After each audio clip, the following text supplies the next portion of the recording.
Hi everyone. Today we'll be here with a wonderful revelatory experience of the word. Today we'll be discussing about what? The Spirit on Joshua. Spirit on Joshua. Okay, can you please tell the story? What is the incident that happened? So now they've just reached the border of the Promised Land. Border of the promised land? Okay. So then God says to Moses, who was now 120 years old, Okay. and he said to him,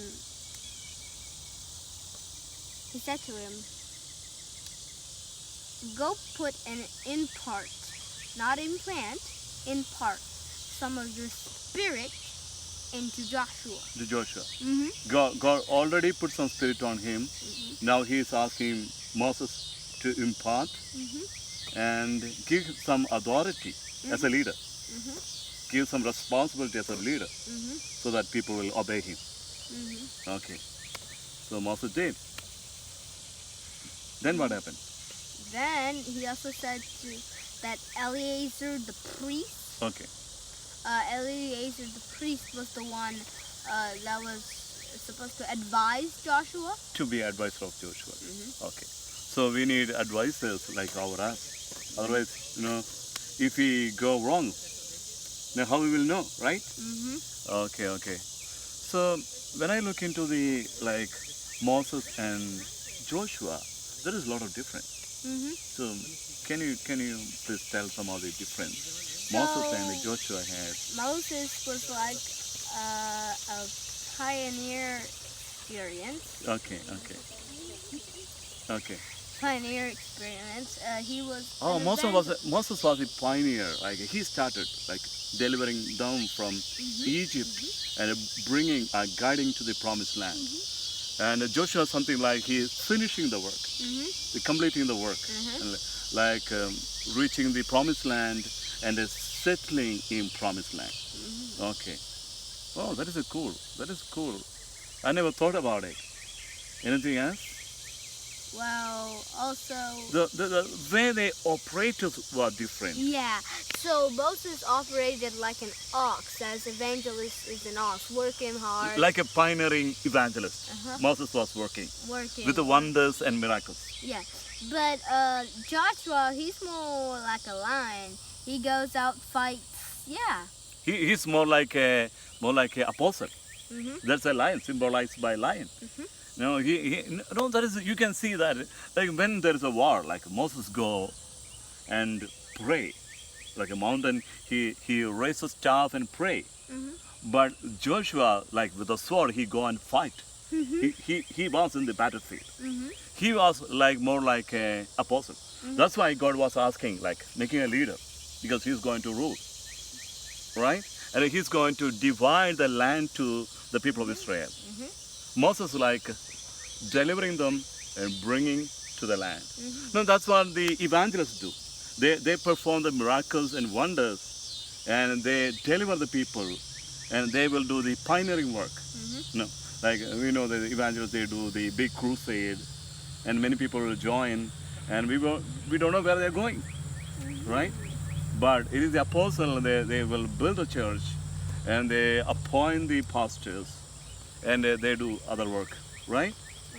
So Joshua is like an apostle and Moses like a mighty evangelist. So what else you understand from their...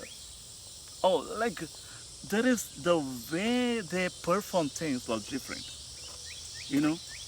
Moses is more performing miracle. What kind of miracle Moses did? Moses did miracles like parting the Red Sea. Oh, okay, splitting the Red Sea and, yeah. Bringing the plagues on Egypt. Okay. Oh, the miracles. Yeah. And what else he did? He also... Yeah, that's all. He drew the water from the rock. He had a staff. With a staff, he stretched towards the Red Sea and split it. And he hit on a rock and water came out of it. Okay? So what was the miracle Joshua did? So one of the most amazing, what I think, is that the time that the sun and the moon. Oh, there yeah. for 24 hours. So in Gilboa, Mount Gilboa, they were fighting against Amorites. Amorites. And he stopped the sun and moon. You know, recently I read it, the scientists in Cambridge University in London, they did research and they found that in 1267 there was an incident. They traced back to 1267. They found that day sun and moon was stopped. So that's the scientific evidence, Joshua stopped the sun and moon.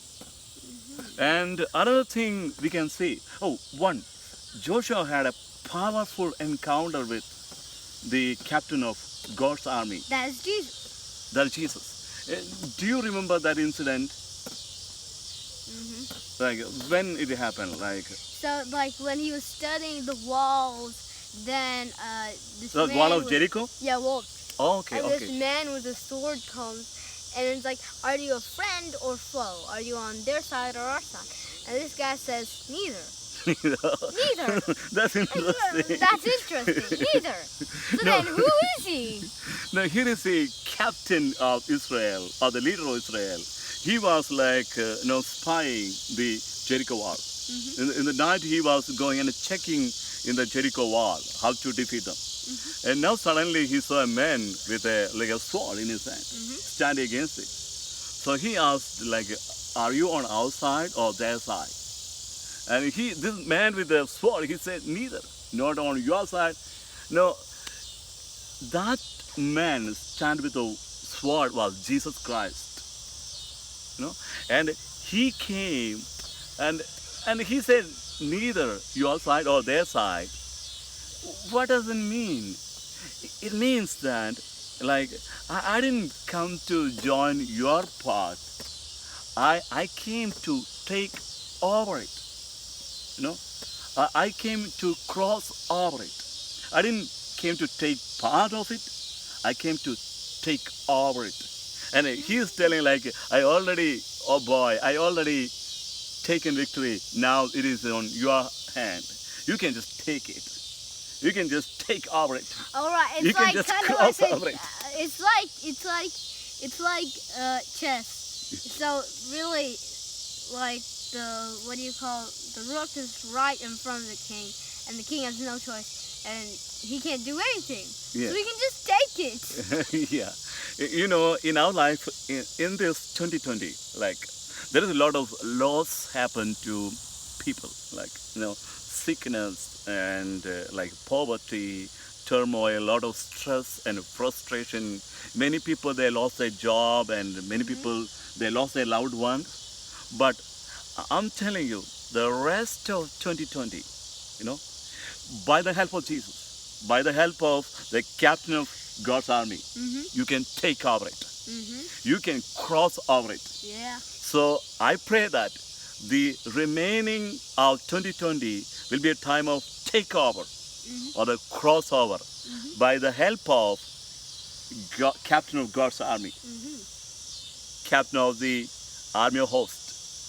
Yes?